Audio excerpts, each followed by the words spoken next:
के ज्ञान से हमें पता चलता है कि एक सुखदेव नाम के ऋषि थे और वो अपनी सिद्धि के कारण आकाश में उड़ जाते थे, लेकिन गुरु धारण नहीं कर रखा था, न सत भक्ति कर रहे थे। पिछले जन्म के पुण्य कर्मों से भक्ति शक्ति से उसकी बैटरी चार्ज थी, हवा में उड़ जाने की सिद्धि भी थी। एक दिन साधु संत महात्माओं की गोष्ठी हो रही थी और उसको बताया गया, वो स्वयं भी भगवान विष्णु के लोक में गए थे। विष्णु जी ने उनको रिजेक्ट कर दिया था कि आप निगुरे हो, आपका गुरु नहीं है, वापस जाइए, गुरु बनाइए फिर आइए।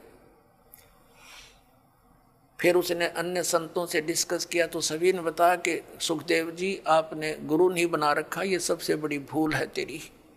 ये जो आप आज हवा में उड़कर चलते हो, इसी से आप ये सोच बैठे हो कि मैंने बहुत कुछ पा लिया, ये कुछ भी सांग नहीं है। जब गुरु नहीं बनाया था गधे की योनि में जाओगे।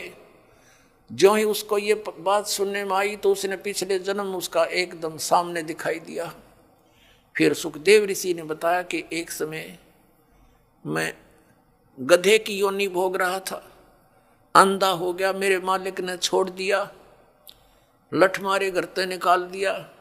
चलता चलता एक पगडंडी की अटकल सी लगाता हुआ जंगल में वन में जा रहा था। आगे एक नाला आ गया, एकदम मेरे पैर उस नाले में गिरने लगे। मैंने सोचा छलांग लगा ले, वापस पैर नहीं आ पा रहे थे तो मैंने छलांग लगाई। वो भीड़ा सा नाला था, 2-2.5 फुट का 3 का, तो मैं बीच में फंस गया।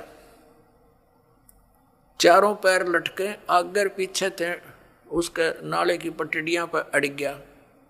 इक्का दुक्का व्यक्ति जावे था उस रास्ते से, बहुत दूर था नगरी से, तो वो मुझे निकाल नहीं सका, उसने चेष्टा भी नहीं की इक्के दुक्के व्यक्ति ने, और मेरे ऊपर के पैर रखे पार होने लगे, मेरी पुली बना ली।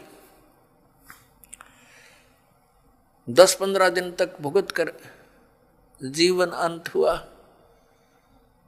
अब वो दुख याद आते हैं और भक्ति करता हूं तो यहाँ परमात्मा भी याद दिलाते हैं कि सुखदेव ने 84 भुगती और बिना पजावे खरवो, खरवा ने गधा, पजावे होते हैं ऊंचे ऊंचे, ये कुम्हार लोग बनाते थे पहले, पुजावा उसके ऊपर ईंटें बनाते जाते, ऊपर बाहर मिट्टी, उस राख को दूर नहीं डाल सकते क्योंकि और सथा नहीं था, उसी के ऊपर बनाते रहे तो बहुत ऊंचा हो जाता है।